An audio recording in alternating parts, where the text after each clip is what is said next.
एक डरा हुआ पत्रकार लोकतंत्र में मरा हुआ नागरिक पैदा करता है। हमारा जो मीडिया है वो डरे हुए पत्रकारों का समूह बन गया है। हम सब आपको नहीं बचा रहे, अपनी अपनी नौकरी बचा रहे हैं गोदी मीडिया के लोग। तो जो अपनी नौकरी बचाने में लगा है, आप उसके साथ समय गंवाना छोड़ दीजिए, खुद स्वाध्याय में लगिए, अपने मित्रों से अपने सरकारी पब्लिक पॉलिसी के अनुभवों को जानिए, दूसरों को बताइए। कोई चारा आपके पास नहीं है, आप फंस गए हैं। टेलीविजन और अखबारों ने जो ये कह कर निकला था कि हम जगाएंगे लोगों को, उसने आपको फंसा दिया है। आप रोज ये बात टेस्ट कीजिएगा कि इन अखबारों और टेलीविजन के संपर्क में आने के कारण आप कितना कमजोर हो गए हैं। क्योंकि वो सवाल नहीं करता है। आपको लगता है आपके साथ कुछ हो जाएगा तो कोई सवाल नहीं करेगा। सवाल नहीं करने का जो एक व्यापक माहौल बना है, उसको तोड़ने का यही एक रास्ता है कि जो सवाल नहीं करता है उससे हम मुंह मोड़ लें, और कोई लोकतांत्रिक रास्ता तो है नहीं। मीडिया के इस खतरे को समझना है कि जो संविधान ने हम सबको अधिकार दिया है, वो रोज रात को आकर उस अधिकार में से बंटवारा करता है। वो बांटता है कौन देशभक्त है और कौन देशद्रोही है। इसकी कल्पना संविधान में नहीं है। वो रोज रात को खुलेआम कर रहा है। इसका मतलब है कि उसे संरक्षण प्राप्त है, उसे कोई मान्यता दे रहा है, और जहां से उसे ये मान्यता मिल रही है, उसे अगर लोकतांत्रिक आदर्शों में यकीन होता तो वो खुद कहता कि ये कैसा मीडिया है। हमें ऐसा मीडिया पसंद नहीं है।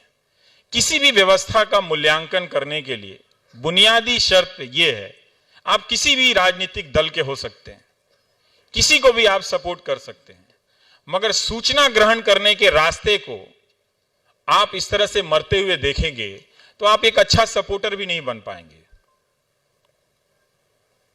क्या आप अंधेरे में रहकर किसी दल का समर्थन करना चाहते हैं, किसी राजनीति का समर्थन करना चाहते हैं? नहीं।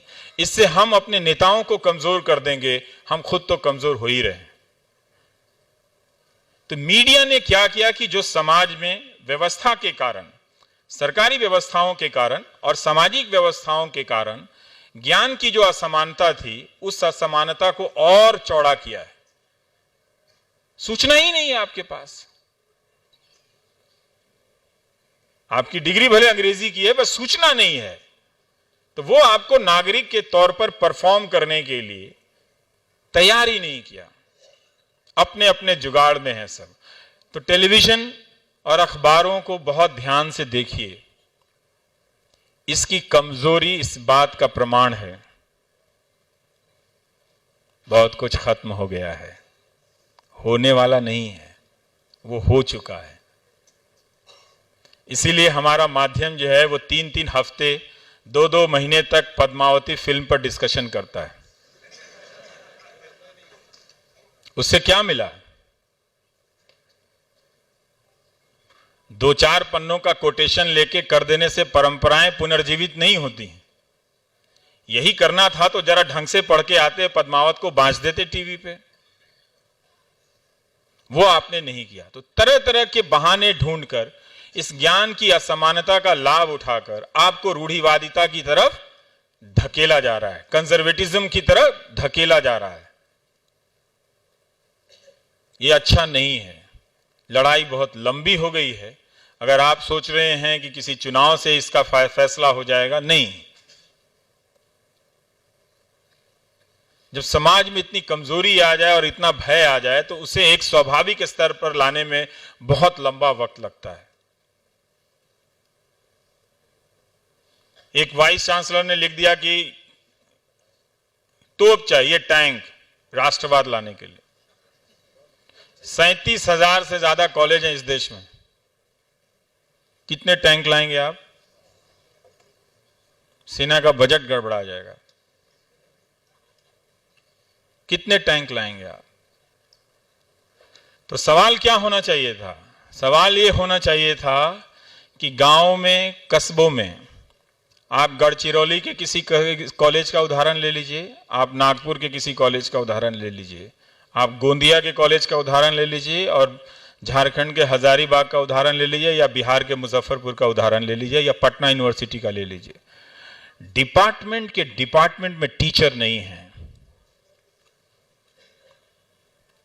खाली हैं। और आज जब हम आकांक्षाएं पैदा कर रहे हैं और इन आकांक्षाओं से एक नया भारत बनाने का इरादा रखते हैं, वो आकांक्षाएं जब कॉलेज के दरवाजे पर पहुंचती हैं तो मिट जाती हैं और हम इसकी चिंता नहीं करते हैं। चिंता कीजिए। लोकतंत्र को बचाने का एक ही रास्ता है, उसे जिंदा दिल बनाने का एक ही रास्ता है कि उसकी संस्थाओं से धक्का मुक्की कीजिए, दोस्ती निभाइए, कंधे पे हाथ रखिए, उसको अपने कंधे पर हाथ रखने दीजिए, उससे दूर मत जाइए। हम लोग अपनी अपनी संस्थाओं से बहुत दूर चले गए और इसकी कीमत कितनी चुका रहे हैं। कोचिंग से लेकर लाखों रुपए दे रहे हैं, कभी यहां, कभी कोटा, कभी पटना, कभी मुजफ्फरपुर। आप किस्मत वाले हैं कि आपके समाज के भीतर से कुछ लोग ये इरादा करके आए कि हम बिना पैसा लिए लोगों को शिक्षित करेंगे। नहीं तो आप सोचिए कि अगर इसी प्रयास को यह कहा जाता कि हम 50 लड़कियों को कोटा भेजेंगे, उसका कॉस्ट कितना ज्यादा हो जाता, फिर आप वहन नहीं कर पाते। वो क्यों आई वो व्यवस्था? क्योंकि शिक्षा में किसी का यकीन नहीं है और शिक्षा में आपका भी यकीन नहीं है। शिक्षा व्यवस्था ने आपको बीच मझधार में छोड़ दिया, आपने भी उसे बीच मझधार में छोड़ दिया कि जाओ डूबो। हम दोनों एक दूसरे को मिलकर डुबा रहे हैं। इसका नुकसान सिर्फ दो समुदाय को सबसे ज्यादा हो रहा है, आपको अंदाजा नहीं है। स्कूलों में लाखों के शिक्षकों के पद खाली हैं, कॉलेजों में लाख लाख पद खाली हैं।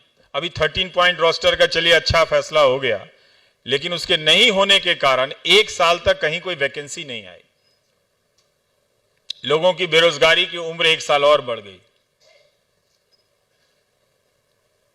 हम क्यों नहीं इसकी चिंता करते हैं कि गोंदिया का कॉलेज अच्छा क्यों नहीं चल रहा है? ये तो कर सकते हैं, अपनी चर्चाओं में इसको तो ला सकते हैं, हम क्यों नहीं लेकर आ रहे हैं? इसीलिए मैंने शुरू में कहा कि सिर्फ अंबेडकरवादी होने से आप अंबेडकरवादी नहीं हो जाते।